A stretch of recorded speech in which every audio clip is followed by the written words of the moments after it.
नमस्कार दोस्तों, बहुत बहुत स्वागत है आपका आपके अपने डिजिटल प्लेटफॉर्म अपना प्लेनेट ऑर्बिट टू सक्सेस में। और यहाँ हम डिस्कस कर रहे थे साइंस एंड टेक, और आज की हमारी क्लास का जो सब्जेक्ट है वो होने वाला है ऑर्बिट्स। दोस्तों, ऑलरेडी हमने साइंस एंड टेक के बारे में काफ़ी सारा डिस्कशन कर लिया है। हमने इसरो इसरो के इंस्टीट्यूट, उसके मिशन, सैटेलाइट, लॉन्च व्हीकल, तमाम बातों पर डिस्कशन ऑलरेडी हमने प्रीवियस क्लासेस में कर लिया है। आज की हमारी ये जो क्लास होने वाली है, इस क्लास का मेन टॉपिक होने वाला है ऑर्बिट्स। दोस्तों, हम अंतरिक्ष की कक्षाओं के बारे में इस क्लास में डिस्कशन करेंगे। देखिए, मैं आपसे ये उम्मीद करके चल रहा हूं कि आपने सारी की सारी पिछली क्लासेस को लगा लिया होगा, उनके शॉर्ट नोट्स बनाए होंगे और उनका रिवीजन भी आप कर रहे होंगे। लेकिन आज की क्लास जो है ये बड़ी इंपॉर्टेंट होने वाली है, क्योंकि इसे समझने के बाद ही आप बेहतर तरीके से अंडरस्टैंडिंग भाई डेवलप कर पाएंगे। चलिए इस क्लास को शुरू करते हैं। और इस क्लास को शुरू करने से पहले मैं कुछ बेसिक फंडामेंटल आपको बताना चाहता हूँ। दोस्तों, हम आखिरकार क्या पढ़ रहे हैं? मेजर ऑर्बिट्स, मतलब कि प्रमुख कक्षाएं पढ़ रहे हैं। अब मेरा सवाल आपसे ये है कि भाई आखिरकार ये जो कक्षाएं होती है ये क्या होती है, या ऑर्बिट्स क्या होते हैं? दोस्तों देखिए, इस दुनिया में यानी कि इस यूनिवर्स में जितनी भी वस्तुएं हैं जिनका कुछ ना कुछ वजन होता है, वो वस्तुएं एक दूसरे को आकर्षित कर रही है, और उस आकर्षण के कारण उनके बीच में एक खिंचाव बल लग रहा है, अट्रैक्शन फोर्स लग रहा है। और उसी अट्रैक्शन फोर्स को हम ग्रेविटेशनल फोर्स या गुरुत्वाकर्षण बल कहते हैं। अब जो वस्तु भारी होती है उस पर उसका प्रभाव कम होता है, और जो वस्तु हल्की होती है उस पर प्रभाव ज्यादा होता है, और इसलिए वो भारी वस्तु का चक्कर लगाने लगती है। जैसे सूर्य जो है वो भारी है, इस वजह से बाकी सारे ग्रह जो है, चाहे उसमें अर्थ हो चाहे जो भी हो, वो पृथ्वी समेत सभी जो ग्रह हैं वो सूर्य का चक्कर लगाते हैं। और इसी प्रकार अगर हम देखें, चंद्रमा जो है वह पृथ्वी का चक्कर लगाता है।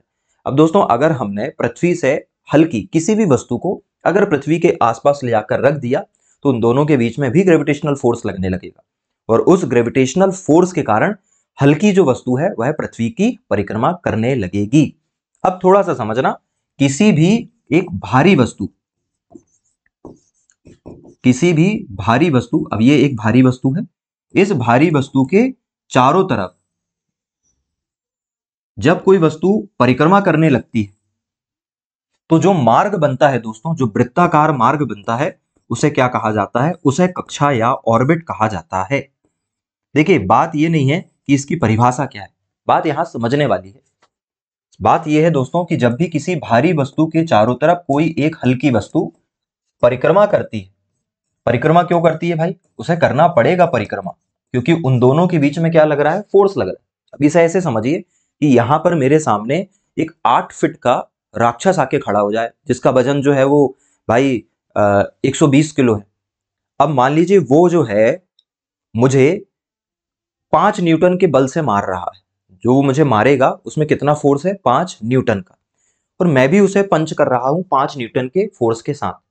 बात यह है दोस्तों कि दोनों एक दूसरे को बराबर फोर्स के साथ जो है वो मार रहे हैं, लेकिन असर किस पर ज्यादा पड़ेगा? मुझ पर पड़ेगा, क्योंकि स्वाभाविक तौर पे मैं 8 फीट का नहीं हूं, 120 किलो का नहीं हूं। तो देखिए, जो हल्का रहेगा उस पर ज्यादा प्रभाव पड़ेगा। तो पृथ्वी और चंद्रमा एक दूसरे पर बराबर फोर्स लगा रहे हैं, लेकिन घूम रहा है चंद्रमा, क्योंकि वो हल्का है। सूर्य और पृथ्वी बराबर अट्रैक्शन फोर्स लगा रहे हैं, लेकिन पृथ्वी क्यों घूम रही है? क्योंकि वह सूर्य से हल्की है। तो हम जो भी सैटेलाइट यहाँ पर छोड़ रहे हैं वो भारी वस्तु से हल्का है, उनके बीच में गुरुत्वाकर्षण बल लग रहा है, और उस गुरुत्वाकर्षण बल के कारण ये हल्की वस्तु उसके चारों तरफ घूमने लगती है। अब भारी वस्तु मान लीजिए पृथ्वी है, तो दोस्तों हमने पृथ्वी के चारों तरफ जब भी कोई हल्की वस्तु पहुंचाई, तो वो जो हल्की वस्तु है वह पृथ्वी का चक्कर लगाने लगती है, और पृथ्वी का चक्कर जिस मार्ग में लगाती है उसे क्या कहा जाता है? ऑर्बिट कहा जाता है, या उसे हम क्या कहते हैं दोस्तों? कक्षा कहते हैं। तो दोस्तों, कक्षा क्या है? कक्षा एक वृत्ताकार मार्ग है, एक सर्कुलर पाथ है, जिसमें कोई भी हल्की वस्तु भारी वस्तु का चक्कर लगाती है, या फिर क्या करती है भाई? उसका परिक्रमण करती है, उसे कक्षा कहा जाता है। बहुत ही बेसिक बातचीत हमने यहां पर की है। अब देखिए दोस्तों, अगर हम और आगे बात करें, थोड़ा सा और हम फंडामेंटल की बात करें, तो कक्षाओं को देखने के दो तरीके हो सकते हैं। अब मैं बार बार ना अर्थ को ही यहां पर लूंगा, क्योंकि हम जो पढ़ रहे हैं उसमें मेन जो सेंटर है वो है अर्थ। अब देखिए, ये है पृथ्वी। अब पृथ्वी के चारों तरफ परिक्रमा लगाने के दो तरीके हो सकते हैं दोस्तों। एक तो तरीका ये हो सकता है कि हम पृथ्वी की भूमध्य रेखा को ध्यान में रखते हुए भूमध्य रेखा के समांतर परिक्रमा लगा लें कुछ इस तरीके से। ये जो बीच में लाइन है ये क्या है दोस्तों, भूमध्य रेखा है, 0 डिग्री है। तो हमने 0 डिग्री के पैरेलल जो है वो परिक्रमा लगाना शुरू कर दिया। तो एक तरीके से इस प्रकार की भी परिक्रमा हो सकती है। दूसरा तरीका ये हो सकता है दोस्तों कि ये जो परिक्रमा है ये पृथ्वी के पोल्स के आधार पर, आप सभी जानते हैं यहां पर है उत्तरी ध्रुव और यहां पर क्या है दक्षिणी ध्रुव, मतलब कि यहां पर है साउथ पोल एसपी और यहां पर है नॉर्थ पोल एनपी। अगर हम पोल्स से परिक्रमा लगाने लगे, पोल से परिक्रमा लगाने लगे मतलब दोस्तों कुछ इस प्रकार हम परिक्रमा लगाने लगे, ये इस प्रकार की परिक्रमा हम लगाने लगे। मतलब मैं ये कहना चाह रहा हूं कि अगर ये पृथ्वी है तो परिक्रमा अब इस प्रकार से लगाने लगे हम। ठीक है दोस्तों, ये अब कैसे समझाएं आपको, चलो रिमोट से ही समझ लो कैसे समझाएं। चलो रिमोट से समझते हैं। अब मान लीजिए ये एक रिमोट है और इसे ऐसे समझते हैं भाई। मान लीजिए कि ये एक पृथ्वी है। अब हम पृथ्वी के अगर इस प्रकार परिक्रमा लगा रहे हैं, इस तरीके से परिक्रमा लगा रहे हैं, ठीक है, तो ये हम कहेंगे कि भाई हमने इसे भूमध्य रेखा के समांतर जो है वो परिक्रमा की है, ये कक्षा भूमध्य रेखा के समांतर। लेकिन दोस्तों अगर परिक्रमा हम कुछ इस प्रकार लगा रहे हैं, इस प्रकार, तो यह पोल्स से होकर जा रही है, इसलिए ये इस प्रकार की कक्षा जो है वो ध्रुवीय कक्षा कहलाएगी। और हम कहेंगे कि भाई हम जो परिक्रमा कर रहे हैं वह ध्रुवों के आधार पर कर रहे हैं। ठीक है, ध्रुवों के आधार पर कर रहे हैं। ठीक, तो दोस्तों ये एक बेसिक बातचीत थी जो मुझे पहले आपको बतानी थी। अब हम आगे बढ़ने के लिए तैयार हैं। ये देखिए भाई, इस फोटो को अच्छे से देखिए, आपको समझ में आ जाएगा। ये जो आपको कक्षाएं दिख रही है दोस्तों गोलाकार, यह है भूमध्य रेखा के समांतर है। ये जो कक्षाएं बनी है ये किसके समांतर बनी है, भूमध्य रेखा के। और ये जो आपको दिखाई दे रही है ये वाली कक्षा है ना, ये जो है भूमध्य रेखा के समांतर दिख रही है सारी की सारी। और अगर मैं यहां से एक ऐसी कक्षाएं बना दूं तो ये क्या हो जाएगी, यह ध्रुवों के समांतर कक्षा हो जाएगी। किसके समांतर हो जाएगी, ध्रुवों के समांतर हो जाएगी।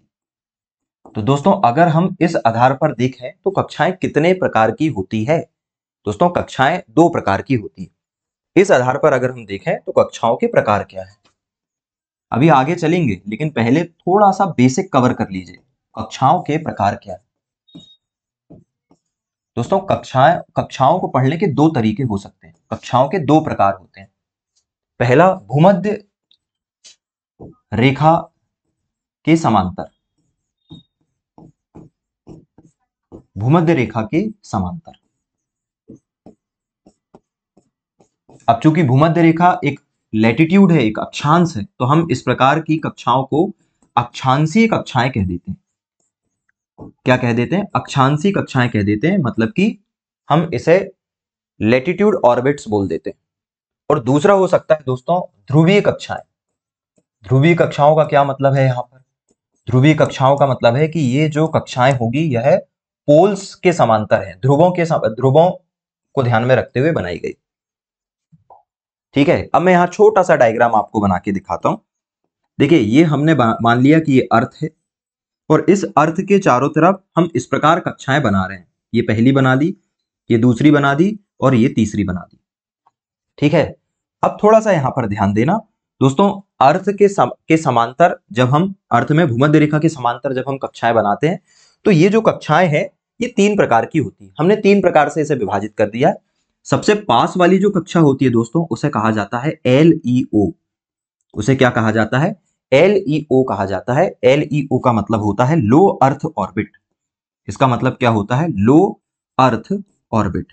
दोस्तों नाम से ही क्लियर है, अगर कोई कक्षा पृथ्वी के एकदम पास रहेगी तो हम उसे लो अर्थ ऑर्बिट कहेंगे।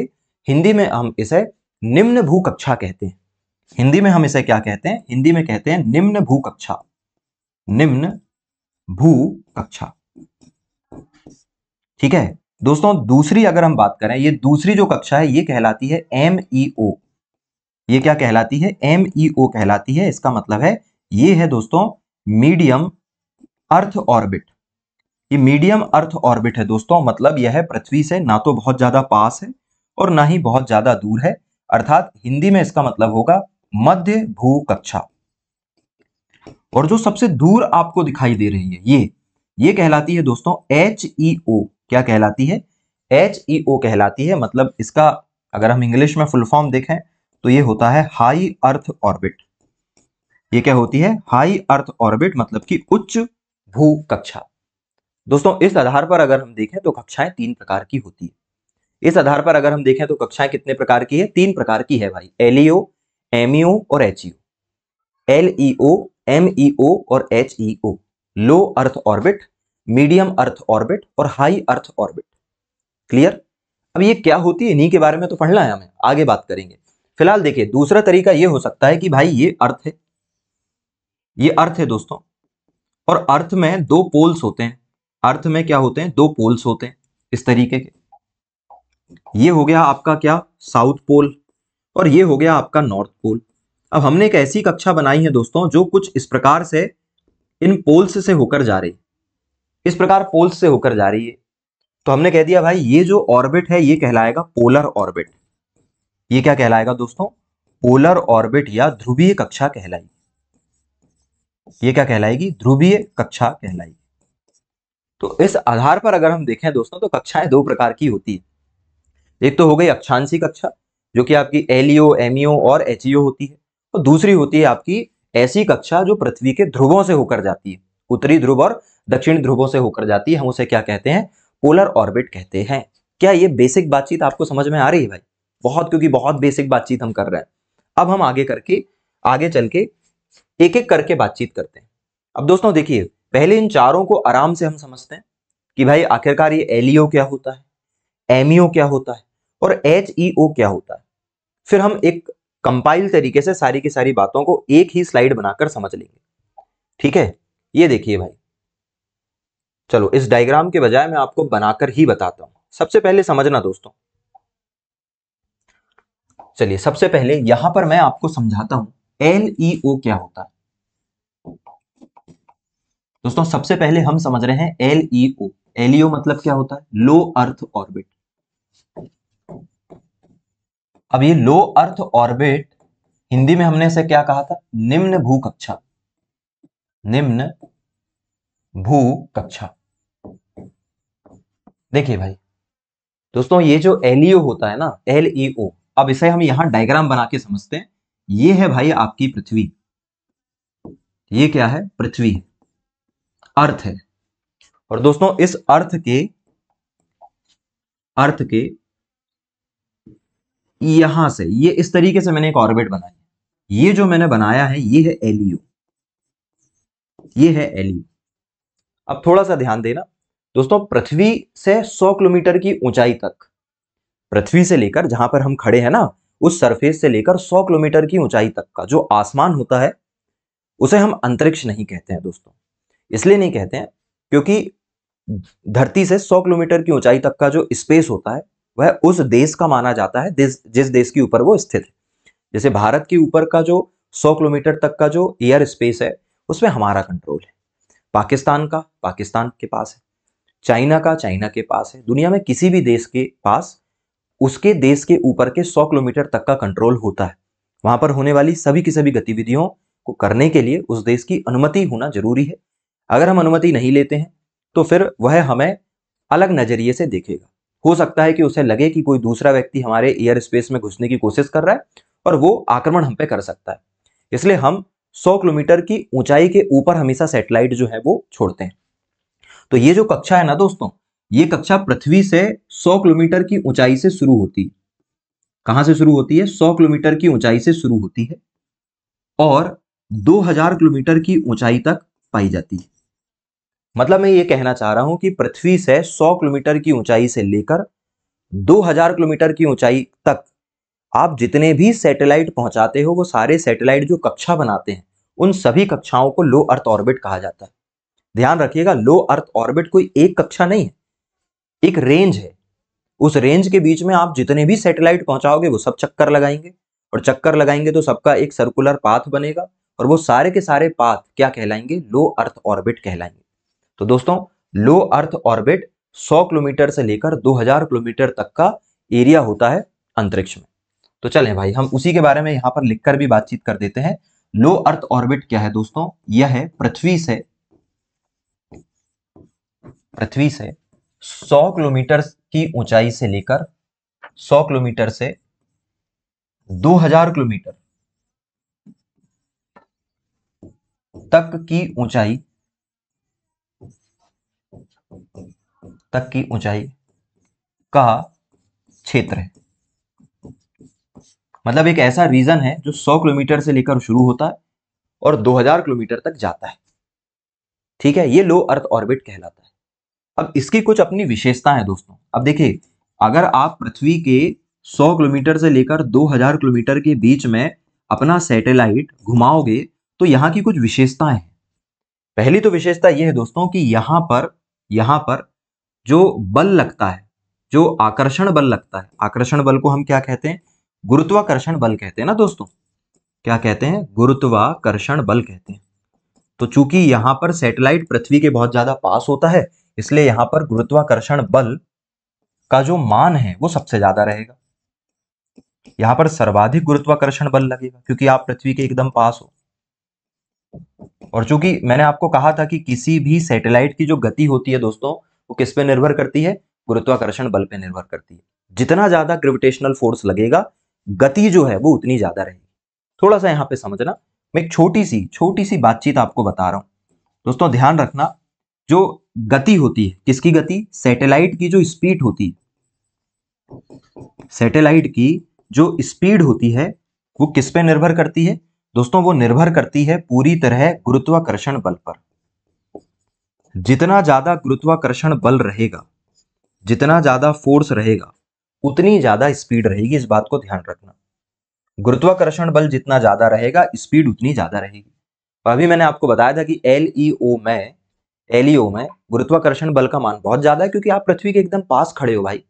2000 किलोमीटर की ऊंचाई तक सबसे ज्यादा बल लगेगा और इस बल के कारण पृथ्वी आपको अपनी तरफ खींचेगी और खींचने से बचने के लिए आपको पृथ्वी का चक्कर लगाना पड़ेगा।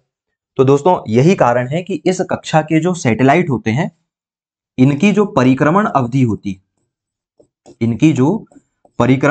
होती है वो 90 से 120 मिनट होती है। कितनी होती है? 90 से 120 मिनट होती है। क्या इतनी बातें समझ में आ रही भाई? अगर हम लो अर्थ ऑर्बिट की बात करें, चलें एक बार मैं फिर से आपको बताता हूं। हम बातचीत किसकी कर रहे हैं? लो अर्थ ऑर्बिट की कर रहे हैं। रिवीजन कर लीजिए क्योंकि बहुत सारे लोग हैं यार जो पहली बार पढ़ रहे होंगे। लो अर्थ ऑर्बिट यानी कि निम्न भू कक्षा।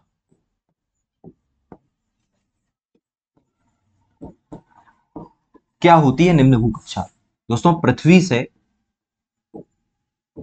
पृथ्वी से 100 किलोमीटर से लेकर 2000 किलोमीटर की ऊंचाई का जो क्षेत्र है वो क्या कहलाता है?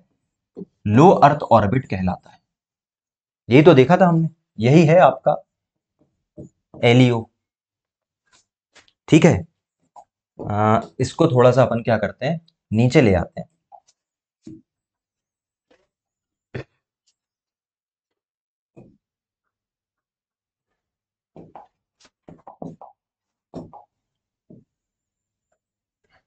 चलें दोस्तों, यही है ना आपका।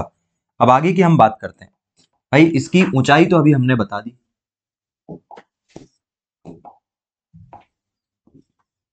अब ऊंचाई तो हमने अभी बता दी। ऊंचाई कितनी होती है दोस्तों? इसकी ऊंचाई होती है 200 किलोमीटर से लेकर 2000 किलोमीटर। सही है।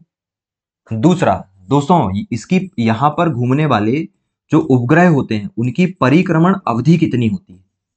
मतलब इस कक्षा में जो भी सैटेलाइट घूमेगा कितने समय में पृथ्वी का एक चक्कर लगा लेगा? तो दोस्तों अगर वो बहुत ज्यादा पास है, अगर 100 किलोमीटर से थोड़ा ऊपर है तो 90 मिनट में, और अगर 2000 पर है तो 120 मिनट में पृथ्वी का एक चक्कर उसे लगाना पड़ेगा।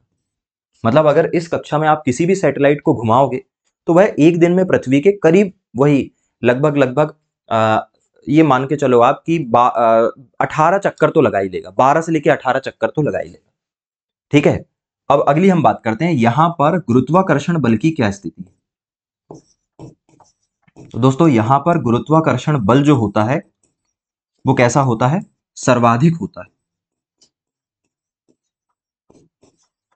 ठीक है, और इसी वजह से यहां पर स्पीड जो होती है वह भी कैसी होती है? ज्यादा होती है, क्योंकि मैंने आपको बताया था गुरुत्वाकर्षण बल और स्पीड एक दूसरे से कोरिलेटेड है, एक दूसरे के प्रोपोर्शनली काम करती है।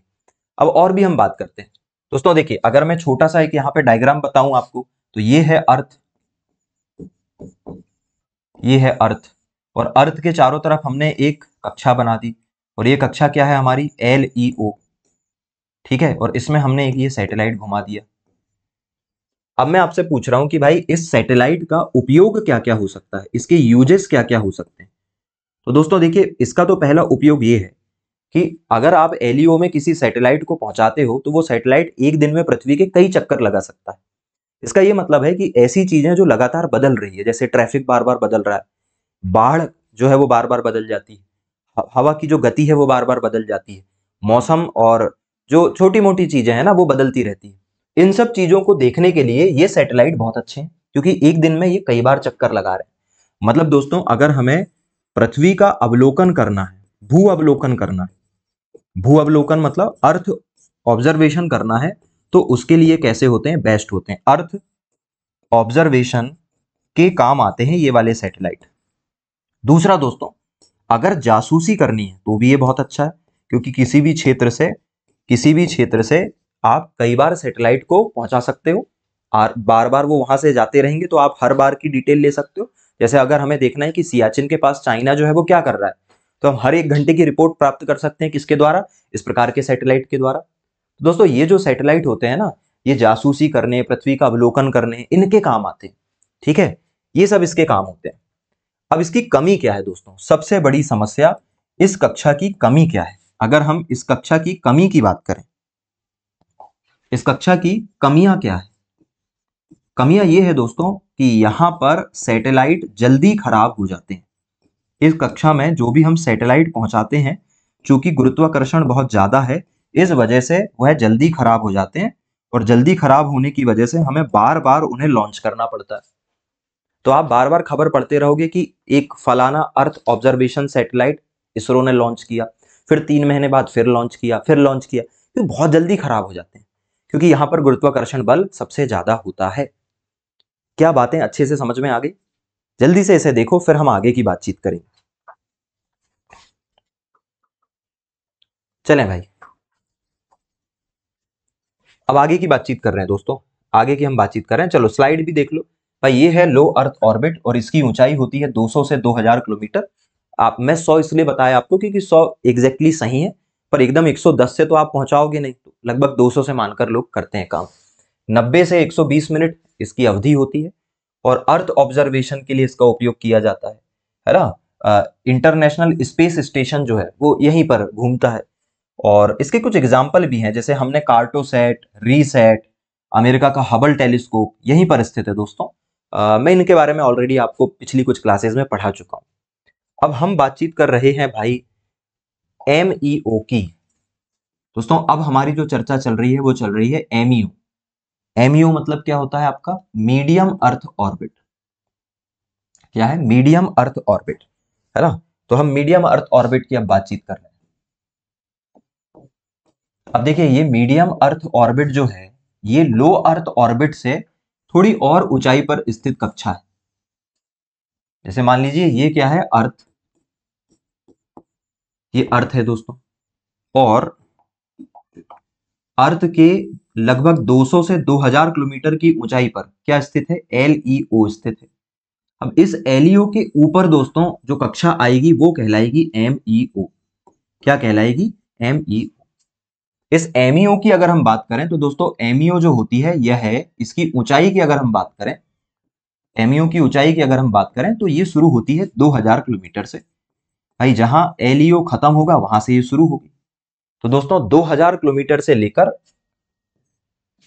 35,786 किलोमीटर तक की जो रेंज है वो MEO कहलाती है। मतलब कल को अगर कोई आपसे बोले कि भाई एक सैटेलाइट है जो MEO में है, इसका मतलब है कि वो 2000 से लेकर 35,786, मतलब एक मोटे तौर पर 36,000 किलोमीटर हो सकता है मोटे तौर पर।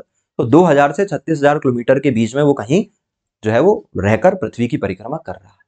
ठीक है, ये है दोस्तों MEO की बात। अब देखना यहाँ की अगर हम परिक्रमण अवधि की बात करें कि भाई यहाँ पर जो भी सैटेलाइट आता है उसको एक बार परिक्रमा करने में कितना समय लगता है, तो दोस्तों एमईओ की जो परिक्रमण अवधि होती है ये होती है 12 से लेकर 24 घंटे। 12 घंटे से लेकर 24 घंटे के बीच में हो सकती है। मतलब जो 2000 किलोमीटर से थोड़ा ऊपर रहेगा वो 12 घंटे में, और जो 35,000 पर रहेगा वो लगभग 24 घंटे में पृथ्वी की एक परिक्रमा करेगा। ठीक है, अब हम इसके उपयोग की बात कर लेते हैं। अच्छा, और भी कुछ कुछ बातें कर लेते हैं भाई। गुरुत्वाकर्षण की क्या स्थिति, फिर आते हैं उपयोग पर और फिर कमियों पर भी बातचीत करेंगे। गुरुत्वाकर्षण पर बात करते हैं, फिर गति पर बात करते हैं, स्पीड पर बात करते हैं। देखिए, गुरुत्वाकर्षण जो है वो मध्यम स्थिति का है, और इस वजह से स्पीड भी कैसी है, मध्यम स्थिति की। सही है। कमी की बात करते हैं दोस्तों, इस रीजन की कमी क्या है। दोस्तों ऐसी कोई खास कमी नहीं है, लेकिन हाँ भाई, कहीं ना कहीं यहाँ की जो परिक्रमण अवधि है वो ज्यादा है। परिक्रमण अवधि जो है वो कैसी है, ज्यादा है। ये एक कमी है, बाकी और कोई ऐसी खास यहाँ की कमी नहीं है। हाँ, इसका उपयोग हो सकता है भाई। दोस्तों इसके अगर हम उपयोग की बात करें तो इसका जो मेजरली उपयोग है एमईओ का, वो होता है नेविगेशन में। किसमें होता है, नेविगेशन में होता है। मतलब जितना भी संचार का काम हो रहा है, चाहे वो जीपीएस हो, है ना, चाहे वो जीपीएस हो या फिर आपका क्या हो, टेलीविजन हो, जो आप टेलीविजन की चीजें देख रहे हो, या आजकल हम इंटरनेट भी तो हम सुन रहे हैं ना भाई, कि जो आजकल इंटरनेट है ये भी आप सैटेलाइट के द्वारा जो है वो प्रसारित किया जा सकता है। तो ये तमाम चीजें दोस्तों जो कि कम्युनिकेशन के लिए इस्तेमाल की जाती है, उसके जो सैटेलाइट होते हैं वो कहां पर घूम रहे होते हैं, एमईओ में घूम रहे होते हैं। ठीक है, तो ये बातें हैं भाई एमईओ की। अब आगे चलते हैं और अब हम तीसरी बात कर रहे हैं एचईओ की। एचईओ मतलब क्या होगा दोस्तों, हाई अर्थ ऑर्बिट। एचईओ क्या है, high earth orbit. High earth orbit मतलब उच्च भूकक्षा। अब देखिए थोड़ा सा यहां पर देखना, ये है अर्थ, ये अर्थ है, और दोस्तों अर्थ के पास जो कक्षा स्थित होती है वो कहलाती है एलियो। थोड़ी और दूर जो कक्षा स्थित होती है वो क्या कहलाती है, आपकी एमईओ। और जो बाहर की तरफ कक्षा होती है वो कहलाती है आपकी एचईओ।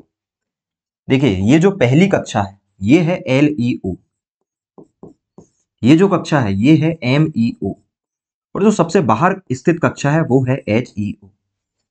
अब हम थोड़ी और बातें कर लेते हैं। देखो ये जो एलईओ है ये कहां से कहां तक वाली है भाई, दोस्तों ये 200 से लेकर 2000 किलोमीटर तक का एरिया है। एमईओ कहां से शुरू होता है दोस्तों, ये 2000 से लेकर 35,786 किलोमीटर वाला एरिया है। दोस्तों एचईओ जो है ये 35,786 से शुरू होता है, और फिर उसके बाद बहुत दूर तक जा सकता है। आप जितने दूर जा सकते हो उतने दूर तक जा सकता है, ये कहलाता है एचईओ। अब थोड़ा सा यहां पर ध्यान देना भाई, एचईओ क्या है दोस्तों, एचईओ की अगर हम बात करें ऊंचाई की, इसकी ऊंचाई कितनी होती है, तो दोस्तों इसकी ऊंचाई जो है ये होती है 35,786 से, फिर आप जितना दूर चले जाओ उतना दूर, मतलब लगभग 36,000 के ऊपर की जो कक्षा है वो एचईओ हाई अर्थ ऑर्बिट कहलाती है। ठीक है, इसकी हम परिक्रमण अवधि की बात करते हैं।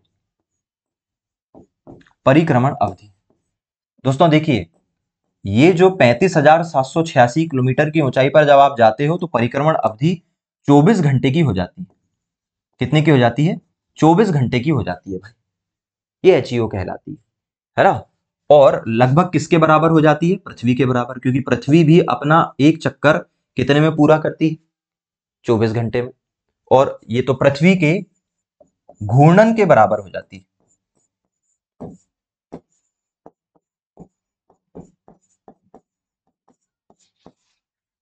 ठीक है, इसमें कोई कमियां नहीं है। कमी की अगर हम बात करें तो कोई कमी ऐसी नहीं है दोस्तों। कमी बस ये कि यही है कि दूरी बहुत ज्यादा है, और इसलिए यहां पर स्थापित करना कठिन है। यहां पर किसी सैटेलाइट को स्थापित करना अपेक्षाकृत कैसा होता है, कठिन होता है, क्योंकि इतनी दूर सैटेलाइट भेजना हमेशा से मुश्किल काम रहा। बाकी अब इतना मुश्किल नहीं रहा, अब तो आप देख रहे हो कि हम आसानी से जो है वो चीजों को यहाँ पर स्टेब्लिश कर पाते हैं। चलें उपयोग की हम बातचीत करते हैं कि दोस्तों उपयोग क्या हो सकता है इस कक्षा का। देखिए अगर मैं उपयोग की बात करूं ना, तो जितने भी भू स्थिर उपग्रह होते हैं वो इसी कक्षा में प्रक्षेपित किए जाते हैं। भू स्थिर उनको क्यों कह रहे हैं अभी हम बात करेंगे, ठीक है, उन्हें भू स्थिर क्यों कहा जा रहा है अभी हम उसमें बात करेंगे। इसके अलावा दोस्तों जितने भी संचार उपग्रह होते हैं, जितने भी मौसम संबंधी उपग्रह होते हैं,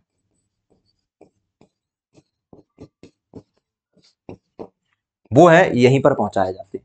हाँ, इसकी विशेषता यह है दोस्तों कि केवल पूरी की पूरी पृथ्वी को कवर करने के लिए 3 उपग्रहों की जरूरत बस पड़ती। अगर आपके पास 3 सैटेलाइट हैं तो आप एचईओ में पहुंचकर 3 उपग्रहों से ही पूरी पृथ्वी को कवर कर लोगे। अब थोड़ा सा समझना, अगर कोई सैटेलाइट एलईओ में है तो उसका एक्सपोजर बहुत छोटा होगा। ये बिल्कुल ऐसे ही कि अगर मैं इस बोर्ड के एकदम पास जाके खड़े हो जाऊं तो मैं बहुत छोटी सी जगह देख पाऊंगा, थोड़ा दूर चले जाऊं तो ज्यादा दिखाई देगा, और दूर चले जाऊं तो मुझे बोर्ड के आसपास की सारी चीजें दिखाई देगी, है ना। तो आप इस बात को समझ पा रहे हो। एक सेकंड रुकना। चलें भाई, तो आगे की बातचीत हम करते हैं दोस्तों। ये है एचईओ। अब एचईओ में अगर आपके पास 3 सैटेलाइट हैं तो आप 3 सैटेलाइट से पूरी की पूरी पृथ्वी को कवर कर पाएंगे। मतलब जो भी हम आज के समय में लाइव लोकेशन की बातचीत करते हैं या फिर इंटरनेट की बातचीत करते हैं या मौसम के संबंधित जानकारी प्राप्त करने की कोशिश करते हैं तो हम सैटेलाइट को कहां पर पहुंचा देते हैं, एचईओ में पहुंचा देते हैं। क्या बातें समझ में आई? चलो भाई, इसकी स्लाइड भी देख लो दोस्तों। एचईओ की जो ऊंचाई होती है वो 35,786 होती है, और अवधि की अगर हम बात करें तो अवधि बदलती रहती है। हालांकि अवधि अभी मैंने बताया कितनी होगी, 24 घंटे। उपयोग क्या है? कम्युनिकेशन सैटेलाइट, ठीक है। और बहुत सारे सैटेलाइट इसका एग्जाम्पल हो सकते हैं, जैसे इसमें मैंने रूस का एग्जाम्पल लिखा है। मोलनिया सैटेलाइट जो है रूस का, वो इसके अंतर्गत आता है। या फिर हमने नाविक करके दोस्तों अपना खुद का एक जीपीएस बनाया है, उसके सैटेलाइट भी हमने कहां पहुंचाए हैं? एचईओ में पहुंचाए। अब थोड़ा सा यहां पर ध्यान देना, थोड़ा सा ध्यान देना दोस्तों। क्या होता है ना, आप जब एचईओ में किसी सैटेलाइट को पहुंचाते हो, जब आप एचईओ में किसी सैटेलाइट को पहुंचाते हो तो दो स्थिति हो सकती है। एचईओ की दो स्थिति हो सकती है, ठीक। ये है अर्थ, और दोस्तों अर्थ के आपने 35,786 किलोमीटर की ऊंचाई पर एक कक्षा जो है वो बन चुकी है, और इस कक्षा में एक सैटेलाइट जो है वो घूम रहा है, ठीक है। अब इतनी ऊंचाई पर जब कोई सैटेलाइट पृथ्वी का चक्कर लगाता है तो यह 24 घंटे में पृथ्वी की एक परिक्रमा लगाता है, ठीक है। अब इस सैटेलाइट को मान लो ये वाला रीजन दिखाई दे रहा है अभी तत्काल में। अब जब पृथ्वी भी अपना एक चक्कर 24 घंटे में लगाती है और ये भी अपना एक चक्कर 24 घंटे में लगाता है, इसका मतलब है कि जैसे जैसे पृथ्वी रोटेट होगी वैसे वैसे ये भी रोटेट होगा, और पृथ्वी में स्थित व्यक्ति को यह जो सैटेलाइट है वह घूमता हुआ नजर नहीं आएगा बल्कि स्थिर नजर आएगा। ये कैसी बात हुई दोस्तों? देखिए, पृथ्वी जो है वो तो घूम रही है, लेकिन मैं और आप दोनों इस पृथ्वी पर एक साथ खड़े हैं और दोनों ही एक स्पीड से मोशन में है, इसलिए हम दोनों एक दूसरे को स्थिर नजर आ रहे हैं। लेकिन अगर कोई व्यक्ति कहीं दूर बैठकर, चंद्रमा में बैठकर हमें देखेगा तो हम उन्हें घूमते हुए नजर आएंगे। तो ऐसे ही दोस्तों इस कक्षा पर जो भी उपग्रह छोड़े जाते हैं ना, ये 24 घंटे में पृथ्वी का एक चक्कर लगाते हैं और पृथ्वी से देखे जाने पर यह स्थिर नजर आते हैं। तो इस कक्षा को भू स्थिर कक्षा भी कहा जाता है। इसे क्या कहा जाता है? भू स्थिर कक्षा कहा जाता है। मतलब इंग्लिश में हम इसे कह देते हैं जियो स्टेशनरी ऑर्बिट। इसे हम क्या कह देते हैं? जियो स्टेशनरी ऑर्बिट कह देते हैं, है ना। इसे हिंदी में भू स्थिर कक्षा कह देते हैं। दोस्तों जीईओ क्या होती है? यह ऐसी एचईओ है, ऐसी हाई अर्थ ऑर्बिट है ये सब एचईओ ही। यह ऐसी एचईओ है जहां परिक्रमण अवधि 24 घंटे हो जाती है। जहां पर दोस्तों जो परिक्रमण अवधि है वो कितनी हो जाती है? 24 घंटे होती है। और यही कारण है दोस्तों कि यहां स्थित जो उपग्रह होते हैं, यहां स्थित जो सैटेलाइट होते हैं, वह पृथ्वी से स्थिर नजर आते हैं। पृथ्वी से कैसे नजर आते हैं? स्थिर नजर आते हैं, स्थिर दिखाई देते हैं। और स्थिर दिखाई देते हैं इसलिए हम उनको क्या बोल देते हैं, उन्हें हम बोल देते हैं भाई जियो स्टेशनरी सैटेलाइट। हम उन्हें जियो स्टेशनरी सैटेलाइट बोलते हैं। और जो कक्षा बनती है उसे क्या बोलते हैं, भू स्थिर कक्षा बोल देते हैं। क्लियर है चीजें। तो अगर कभी जीएसओ लिखा रहे तो कंफ्यूज मत होना, जीएसओ एक प्रकार की एचईओ ही होती है। अब एक और तरीका हो सकता है इसका, एक और तरीका होता है, मैं उसको थोड़ा सा अलग कलर से आपको बताता हूं। मैं उसके लिए ले रहा हूं ये ब्लू वाला कलर। अब दोस्तों मान लीजिए फिर से मैंने एक सैटेलाइट जो है, एक सैटेलाइट कुछ इस तरीके से एक कक्षा में यही बना रहा हूं। चलो यही कक्षा है, यही कक्षा है दोस्तों, लेकिन मैंने दूसरा सैटेलाइट जो है ना वो मान लीजिए थोड़ा सा तिरछा करके और कुछ इस तरीके से लगा दिया, और यह पृथ्वी के साथ किसी विशेष एंगल पर लगा हुआ है। ये जो है ये अर्थ के साथ विशेष कोण पर झुका हुआ है, सीधा सीधा नहीं है, ये पृथ्वी के साथ किसी विशेष एंगल पर झुका हुआ है। जैसे मान लीजिए भाई कि मेरे ऊपर पहले से ही एक लाइट लगा हुआ है। अब मुझे दूसरा लाइट जो है वो यहां पर लगाना है और उसका लाइट मेरे ऊपर डालना है। उसका पूरा का पूरा लाइट जो है वो कहां आना चाहिए, मेरे ऊपर आना चाहिए। तो हम क्या करेंगे दोस्तों, लाइट को कहीं और लगाएंगे और उसे किसी विशेष एंगल पर झुका देंगे, कुछ इस तरीके से टिल्ट करेंगे कि भाई लाइट जो है वो मेरे ऊपर आ जाए। ऐसा ही करेंगे। तो दोस्तों क्या है ना कि बहुत लंबे समय से हमने सैटेलाइट जो है वो लॉन्च कर रखे हैं, और आप भी जानते हो कि विकसित देशों का बोलबाला पहले से रहा है। अब भारत जैसे देश अगर सैटेलाइट छोड़ना चाहें तो क्या उन्हें इस कक्षा में जगह मिलेगी? नहीं, क्योंकि पहले से यहाँ जापान, अमेरिका, रसिया, चाइना, जर्मनी, फ्रांस इनके सैटेलाइट घूम रहे हैं। तो हम क्या करते हैं, हम थोड़ा ऊपर या थोड़ा नीचे किसी भी कक्षा में सैटेलाइट पहुंचा देते हैं। जैसे मान लीजिए हमने क्या किया दोस्तों, हमने बाहर की तरफ एक कक्षा बना ली। जैसे ये हमने एक कक्षा बना ली, बाहर की तरफ कक्षा बना ली ये, और यहां पर जो हमने बाहर की तरफ एक कक्षा बना ली, और इस कक्षा में हमने एक सैटेलाइट लगा दिया, और इस सैटेलाइट को किसी विशेष कोण पर झुका दिया ताकि हमें हमेशा भारत दिखाई दे, इंडिया दिखाई दे। मतलब हमने पृथ्वी के साथ उसको क्या कर दिया, सिंक कर दिया। और इस प्रकार जो कक्षा बनी दोस्तों यह कहलाती है जियो सिंक्रोनस ऑर्बिट। क्या कहलाती है, जियो सिंक्रोनस ऑर्बिट या जीएसओ कहलाती है। ये क्या कहलाती है, ये भी ये जीएसओ कहलाती है, और ये क्या कहलाती है, जीईओ कहलाती है, याद रखना। और दोनों ही क्या है, एचईओ है, हाई अर्थ ऑर्बिट। क्योंकि इसमें हमने क्या किया, इसमें दोस्तों उपग्रह जो होते हैं वह है पृथ्वी के साथ विशेष कोण पर लगे होते हैं, पृथ्वी के साथ एक स्पेशल एंगल बनाते हैं, विशेष कोण बनाते हैं।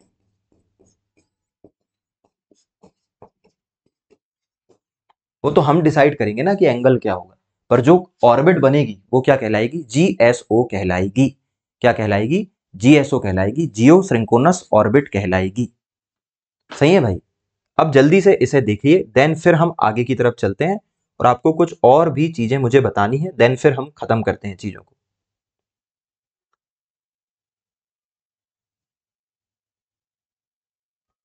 फिर हम पोलर ऑर्बिट के बारे में बात करेंगे। अच्छा, हिंदी में इसे क्या कहते हैं, हिंदी में इसे कहते हैं भूतुल्य काली कक्षा, भू तुल्य कालिक कक्षा।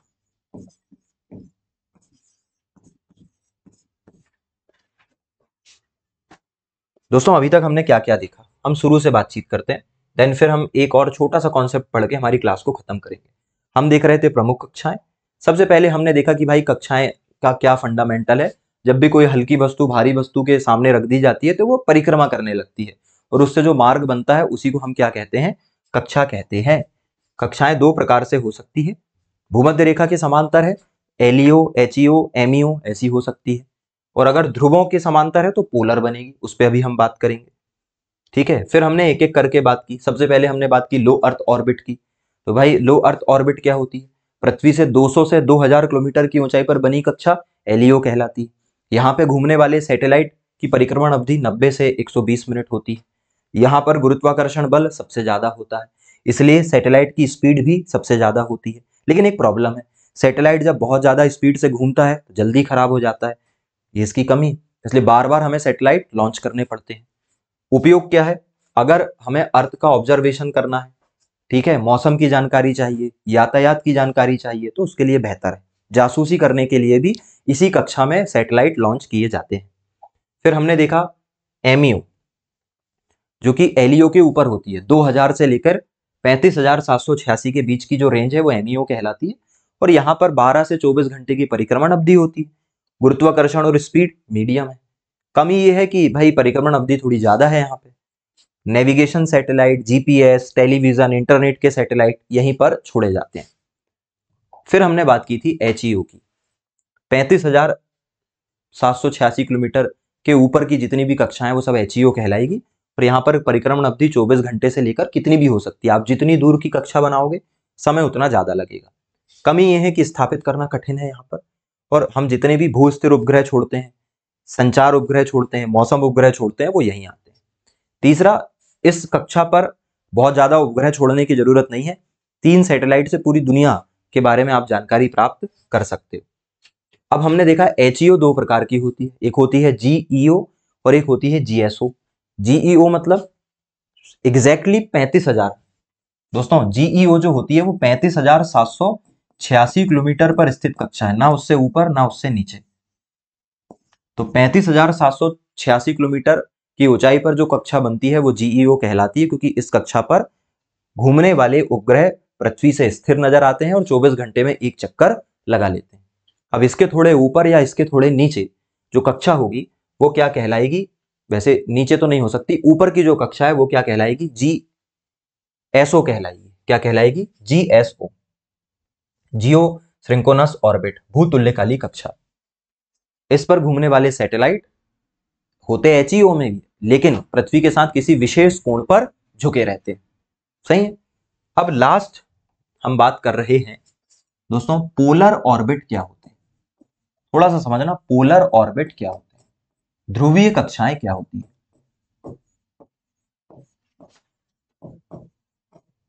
दोस्तों ऐसी कक्षा जो पृथ्वी के ध्रुवों से होकर जाती है। पृथ्वी के ध्रुवों से, अब आप जानते हो पृथ्वी के ध्रुव मतलब पोल्स से होकर जाती है, नॉर्थ पोल और साउथ पोल से गुजरती है, उसे क्या कहा जाता है? ध्रुवीय कक्षा कहा जाता है। इसे क्या कहा जाता है? ध्रुवीय कक्षा कहा जाता है।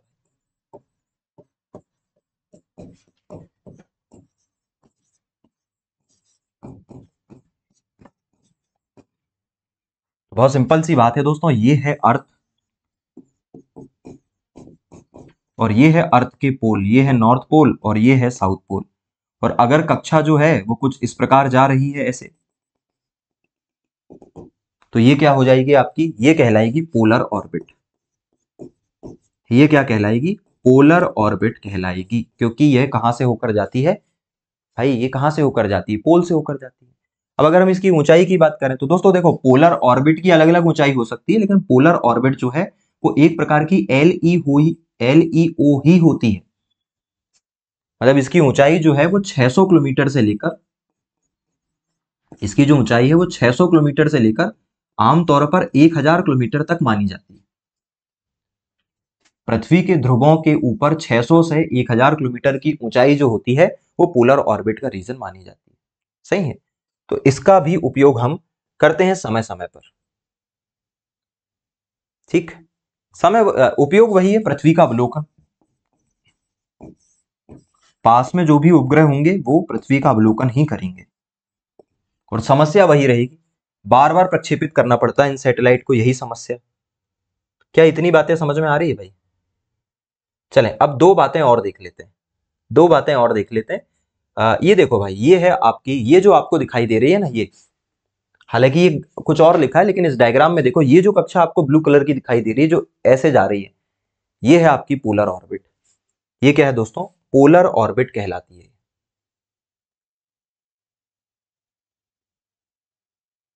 चलें अब बात करते हैं, दो और चीजों के बारे में बातचीत करते हैं। यार ये बहुत अच्छा डायग्राम है जिसके द्वारा आप समझ सकते हो। देखो ये जो कक्षा है ये जीएसओ है। अभी मैंने समझाया ना आपको जीएसओ क्या होती है।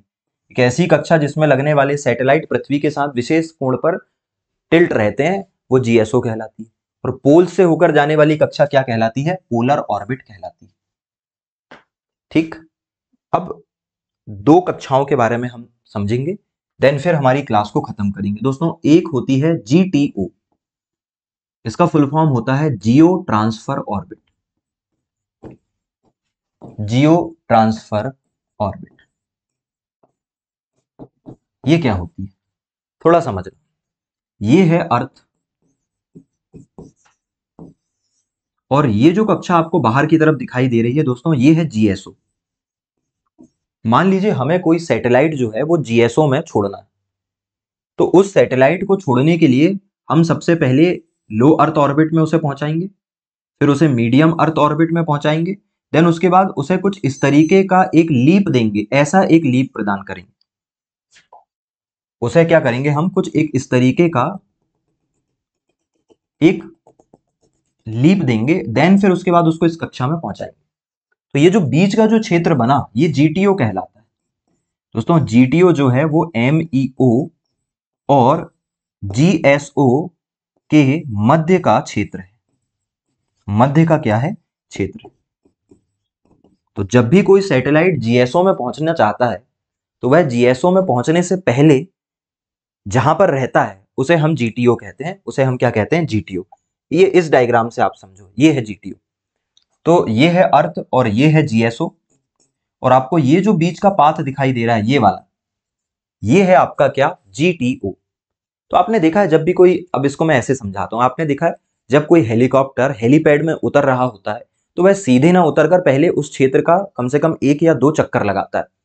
ठीक है, बिल्कुल उसी तरीके से अगर हमें इस कक्षा में किसी सैटेलाइट को पहुंचाना है, तो हम सीधे नहीं पहुंचाते, बल्कि पहुंचाने से पहले उससे छोटा एक ऐसा मार्ग जो है वो तय करवाते हैं, ताकि स्पीड को हम मेंटेन कर सकें, ग्रेविटेशनल फोर्स के अकॉर्डिंग चीजों को मेंटेन कर सकें। तो एमईओ और जीएसओ के बीच में जो एक क्षेत्र बनता है वो क्या कहलाता है? ट्रांसफर ऑर्बिट कहलाता है। क्या कहलाता है? Transfer orbit. और उसी को हम क्या कहते हैं? जीटीओ, जियो ट्रांसफर ऑर्बिट कहते हैं।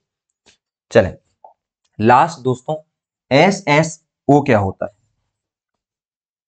एसएसओ क्या होता है? ये है भाई एसएसओ, सन सिंक्रोनस ऑर्बिट, सूर्य तुल्यकालिक कक्षा।